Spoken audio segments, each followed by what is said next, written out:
a taxa cambial. O ágio era um valor que não tornou-se um centro de ladrão. Veja que quando Jesus entrou lá, que viu esse comércio, ele ficou arretado, como diz o nordestino. Ele jogou, meteu o chicote para cima, derrubou pombo, virou mesa de moeda e disse: a casa do meu pai é casa de oração, e vocês fizeram um centro de ladrões, um covil de lobos. Olha como estava. Então não era fácil. Então quando Jesus entra no cenário, era isso que acontecia. E para piorar, todos que não aceitavam eram mortos. Você lembra que Gamaliel, Atos 5, fez menção? Depois eu posso usar isso, mas veja. Isto aqui não é história, era real. Quando os romanos aumentavam os impostos, e dentro do templo, religiosamente, também as coisas apertavam, sempre aparecia alguém que não aceitava, e alguém de poder. Veja que Gamaliel diz que apareceu um revolucionário, chamado Teudas, um homem importante, de capital, agregou a ele 400 homens, por não aceitar essas coisas e outras, e o sistema viu que ele era uma ameaça, matou ele, e os seus 400 tornaram-se nada. Ele diz que também apareceu outro Judas da Galileia, juntou muita gente a ele. O sistema disse: é uma ameaça. Então a gente quebra ele e os outros desaparecem. E assim foi. Só que agora, no meio desse marasmo, aparece alguém chamado Jesus de Nazaré.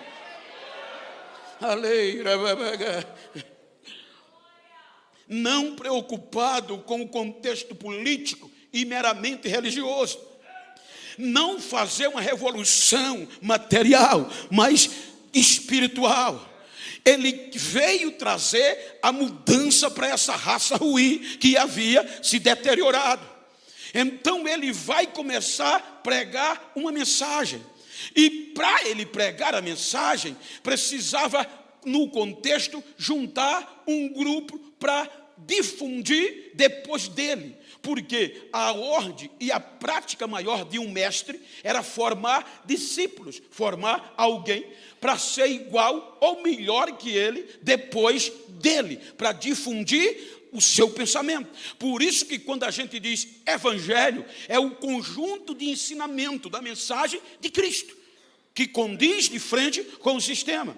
Só que enquanto Teudas era importante, veja que a Bíblia diz que Jesus vem de uma região que não vinha nada que prestasse, não era importante.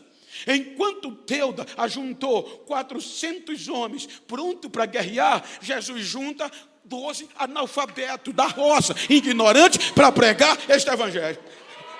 Quem faria isso? Então ele começa a difundir o evangelho. E vai complicar. Porque aqueles 12 foram formados na lei. Então tudo aqui da lei, eles cresceram nela. E como era prática, eles esperavam que Jesus fosse um revolucionador político para destronar Roma e libertar Israel. Eles não tinham uma visão celestial do reino de Deus. Então veja que eles viram, quando Jesus começa a pregar, começa com 12. E o melhor é que a notícia vai bombar, porque agora Jesus não vai pregar uma mensagem política revolucionária interesseira, não, ele vai pregar um evangelho de poder, e a notícia vai saindo, dizendo, ele é diferente, ele está pregando diferente com poder. O que é que ele está pregando? Uma mensagem de esperança, está pregando uma mensagem de amor, aonde os surdos estão ouvindo, os aleijados estão andando, os cegos estão voltando a ver, e o nome de Deus é glorificado. Mas isso não é uma ameaça. Ele está pregando isso com 12 homens. Então vamos deixar. Sendo que Os saduceus, que era a cúpula da diretoria, não acreditavam na ressurreição do corpo. Os fariseus acreditavam. Porém, segundo a tradição, até 3 dias. Depois de 3 dias, o morto não tinha mais como ressuscitar. Então, o pior é que agora a Bíblia diz que não vão ser só 12, mas o número vai acrescendo de seguidores que aceitavam a mensagem de Jesus. E isso é perigoso, porque o dever sacerdotal dos saduceus era manter a ordem pública também. E se a ordem pública na Judéia saísse de controle, Roma poderia tirar o poder deles e substituí-lo.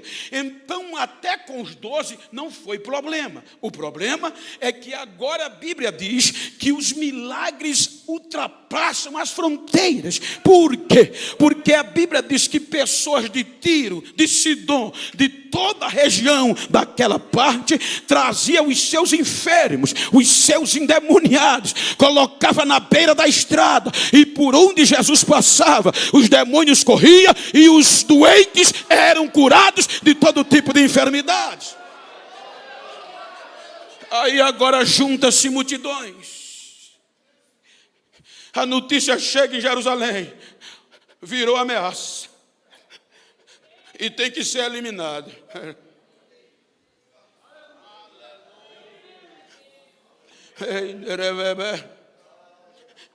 Aí disseram, João capítulo 7, vamos prendê-lo primeiro. Primeira coisa para parar, irmãos, foi prendê-lo. A Bíblia diz que os soldados saíram do templo, os líderes sacerdotais escolheram os soldados e deram ordem a eles, vão e tragam-lhe preso. Era uma ordem coercitiva, não era um pedido, por favor. Então os soldados vão e têm a felicidade de quando vê Jesus, ele estava pregando, estava ensinando. E quando Jesus ensinava, por conta do povo, eles não tiveram coragem de dar ordem de prisão. E cometeram um erro de ficar para ouvir o culto até o fim. Então, Jesus termina de pregar, eles já estavam quebrados, não tiveram coragem de dar voz de prisão. Voltaram com as algemas do mesmo jeito. A Bíblia diz que quando chegaram no templo, os líderes dos sacerdotes esperando o preso, ele não veio, e perguntaram aos soldados, por que vocês não trouxeram ele preso? Os soldados disseram, a gente nunca ouviu ninguém pregar como ele é diferente, ele prega com autoridade, ele prega com poder.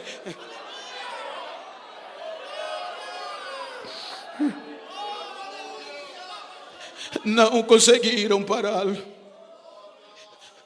Aí agora vem o evento, em síntese. O amigo de Jesus, lá de Betânia, que não é distante de Jerusalém, adoece.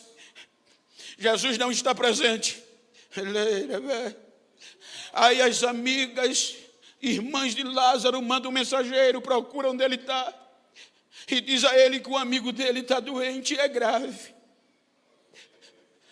O mensageiro vai, encontra Jesus, ele ainda estava vivo, Lázaro, conta o episódio, a urgência, e a mensagem que Jesus manda para ele é, volte e diga a elas que descansem, que ele não vai morrer, essa doença não é para a morte.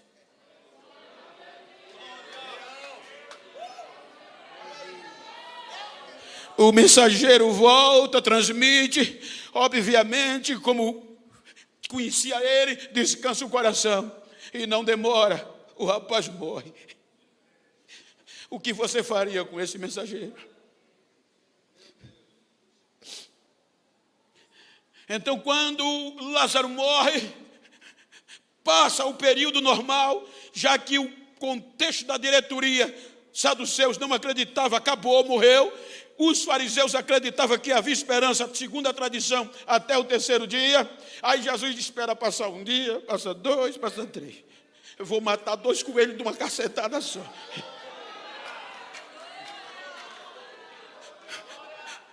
E diz aos discípulos, vamos para Betânia, que Lázaro está dormindo.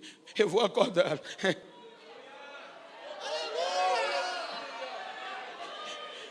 Veja que quando ele chega em Betânia, Marta nem espera ele chegar na casa.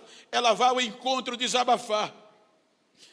No contexto da crítica construtiva, ela estava tão revoltada no contexto construtivo, que quando ela vai, ela diz logo: Senhor, se tu tivesse aqui.